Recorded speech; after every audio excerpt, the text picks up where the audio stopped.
Now, I featured Katie Porter earlier. She has a long history of erratic behaviour, underperformance, all sorts of staffing issues, and yet she is the front runner to be the next governor of California, the fourth biggest economy in the world, Josh. It's extraordinary. Yeah, California. I mean, speaking of doubling down on stupid, right? I mean, we're just saying how ABC is doubling down stupid. I mean, what is it going to take for California to sober up at this point? I mean, frankly, the fact that California, Rita, is going down the rabbit hole it is. I have plenty of fellow conservatives here in the United States who are like, oh, California, schmalifornia. Well, look. In theory, I would like to salvage California. Call me idealistic, call me crazy. California is one, massive. It's a lot of people. Two, it's beautiful. Three, it's a massive economy. So in theory, I would really love for Californians to come to their freaking senses and to stop voting for absolute fools to the governor's mansion and the state legislature in Sacramento. But unfortunately, Rita, you can't help a people that does not want to help themselves. This is the exact same mentality that I find myself having over and over again when it comes to the crisis in Europe. I very much have enjoyed my visits to Europe over the years. I enjoy going to the classic cathedrals and the old streets. It's very different than what we have here in the United States there. I would like for Europe to be preserved, but the Europeans don't want to help themselves when it comes to immigration from cultures that simply do not mesh with their own and so forth there. So same apparently with California. Californians don't want to help themselves. I genuinely wish they would, but if they think that they're going to get any better governance after Gavin Newsom than Katie freaking Porter, then I mean, I've got some news for them, and that's simply not going to be the case. I wish that California would get back to the state that was governed once upon a time by Ronald Reagan. There was a long stream, even Arnold Schwarzenegger, not exactly a conservative, but a moderate Republican. It wasn't that long ago, Rio, that California was actually politically not crazy. It's been left leaning for a long time, but it was not crazy not that long ago. There's a fairly recent trend, and unfortunately, it's a really dastardly one. Now, we've been covering the Jay Jones scandal on this program more than most of the US media, some of them have devoted zero time to the Democrats' Attorney General nominee for the great state of Virginia, sending horrendous messages about wanting to see a Republican colleague dead, along with the man's young children. It is just incredible that he is still in the race, Josh. And have a look at these Democrats. They're asked whether they're willing to condemn Jay Jones and ask him to drop out of the race.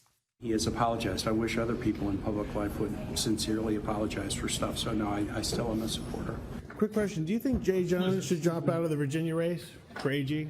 The AG candidate in Virginia, Jay Jones, should drop out of the race after those violent texts that came out? What he was saying about the former House Speaker in Virginia? Being somebody who has, in my family, political violence is a real thing and it's a big deal. Do you think the Virginia AG candidate, Jay Jones, should leave the race that he's in? Time at the moment. Thank you. Okay. Did you see those texts, though, that he sent? The violent text messages? Drop out of the race, Senator Jay Jones? Senator, do you have any comment on Jay Jones? So when you get back to the office, they're going to have... There you go, Josh. Bernie, Chuck, the rest of the lawmakers there, most of them didn't even want to address the question. Is that good enough? No, I mean, it's obviously not even remotely close to good enough. Rita, this is the problem with the current Democratic Party in a nutshell, is that they have this absolute fanatical, radical, decivilizational, anti-American, burn it all down flank. I call them the shock troops of the Democratic Party. That's the Black Lives Matter, Antifa, street thug wing of the Democratic Party movement. And they are increasingly an extremely violence-prone movement. And unlike the summer of love of 2020, where it was mostly limited to looting and arson, vandalism, and property crimes, it's increasingly becoming not just property crimes, but violence. I mean, we saw a direct line from all of the Biden-Harris administration's various threats about how Donald Trump and MAGA Republicans represented an existential threat to democracy. Do you remember that infamous speech that Joe Biden gave in Philadelphia 3 years ago? It was over Labor Day weekend here with the red backdrop. I mean, it was giving off, frankly, 1930s German-style vibes.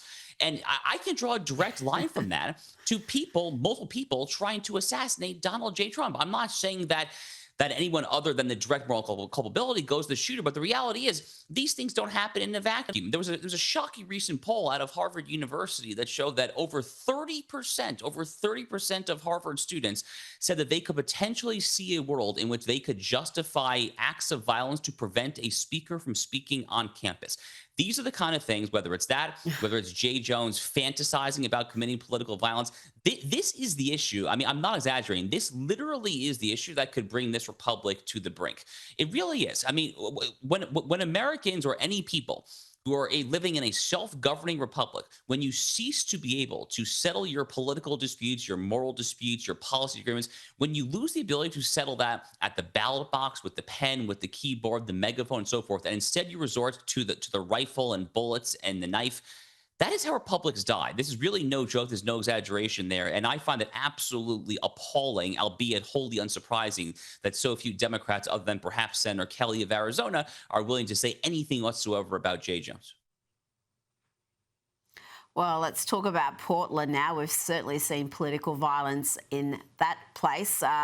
Donald Trump is determined to clean it up. He says it's like a war zone. It's in decay. It's crime-riddled.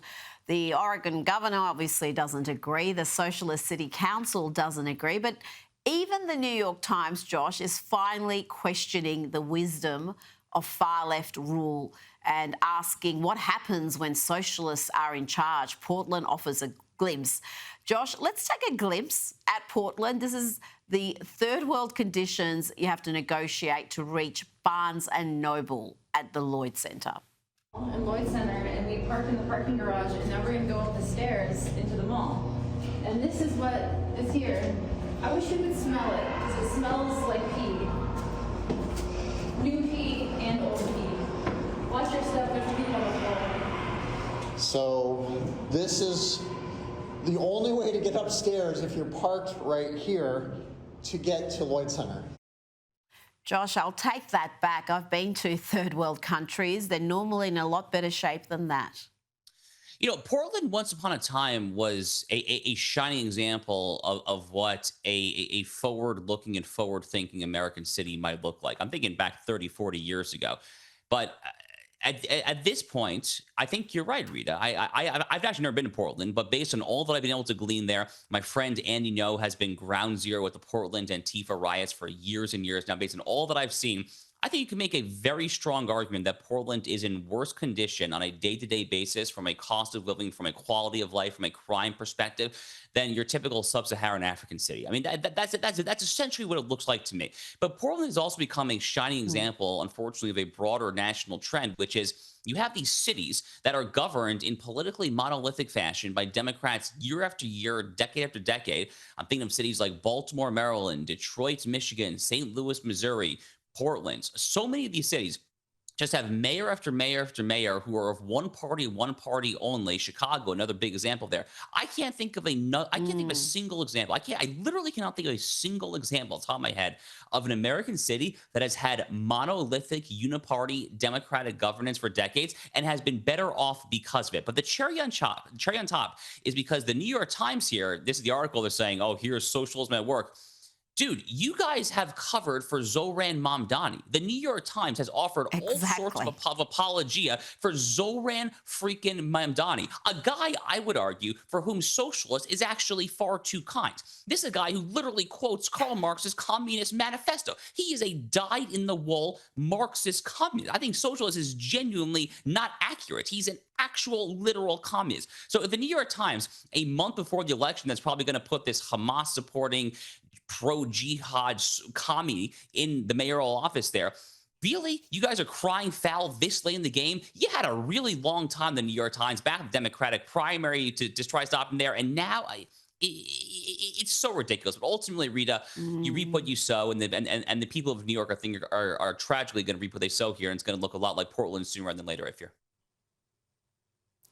Now, before you go, Josh, President Trump will address the Israeli parliament, the Knesset, about his triumph in brokering a historic peace deal.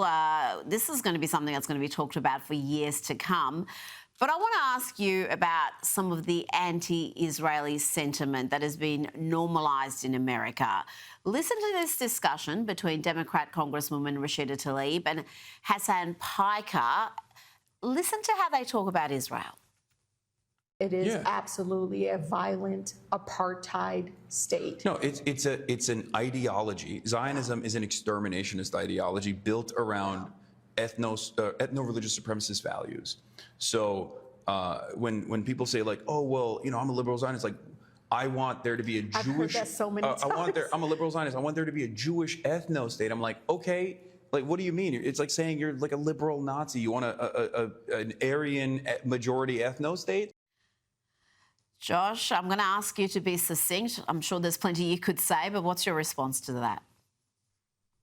You know, Rita, as the great Dennis Prager always says, you know, how many Muslim majority countries are in the world? And the Jews are not entitled to one tiny state around the size of New Jersey. I mean, it's just so utterly preposterous.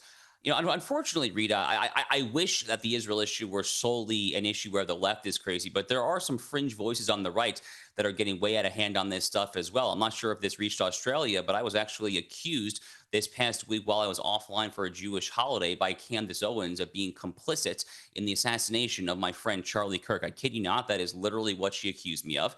It is an insane, deranged, evil thing to say. And the only reason that she is doing this, the only reason is because I myself am Jewish and a supporter of Israel. And it complicates their narrative that Charlie Kirk actually was a firm, dyed-in-the-wool friend of the Jews and supporter of Israel. So it's on the very, very fringes of the quote-unquote far right. I'm not even sure I want to call Candace Owens the far right there, but it's very much in the mainstream left as well. And it's a big problem that we have to address all across the political spectrum. Josh, just on Candace Owens, there are plenty of conspiracy theories right now about Charlie Kirk's murder, about whether the official narrative is accurate. How did your name start being mentioned in these conspiracy theories? It's not entirely clear. I think the alleged series of events is that I was in this very active WhatsApp chat with Charlie Kirk, where he was blowing off steam and venting the day before his assassination about how he lost a $2 million a year Turning Point USA donation from a prominent Jewish donor.